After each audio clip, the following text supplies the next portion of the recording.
Should you invest in Coinbase Global? Let's analyze it on GrowthShares. In this video, I'm going to show you why you should stay away from this stock and invest somewhere else. When I analyze a company, I look at 6 metrics from intrinsic value to return on equity, and I put different weight on each. I then grade each metric from 0 to 99. And finally, together the numbers will tell me if you should buy or stay away from this stock.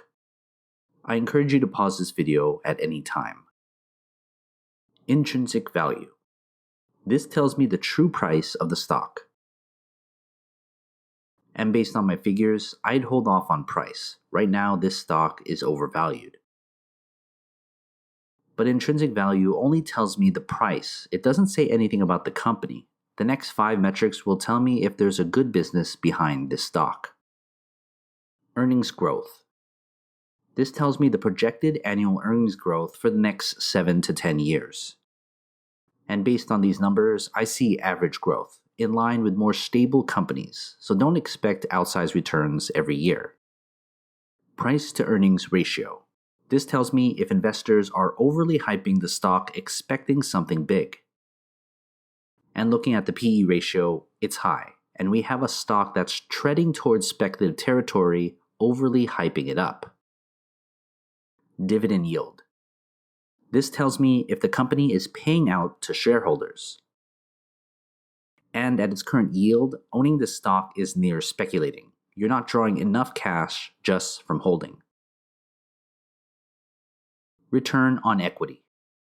This tells me how effectively the company is using your invested dollars.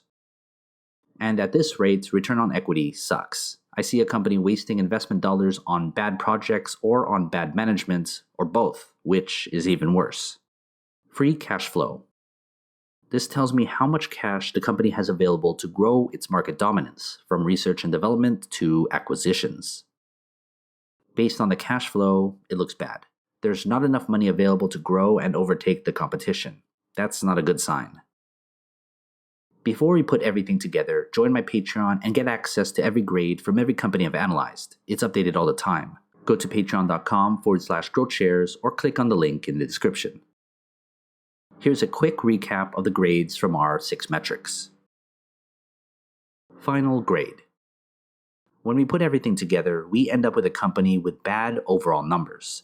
If you have this stock on your watch list, I'd remove it. There's just too many issues here and too many red flags that should scare away any long-term investor. This analysis is simple, yet an effective way to get your research started in the right direction. In the short term, bad companies can have huge gains, while good companies can get cheaper. But in the long term, the difference between good and bad will become obvious. Thanks for watching, invest wisely, and as always, take care of your money.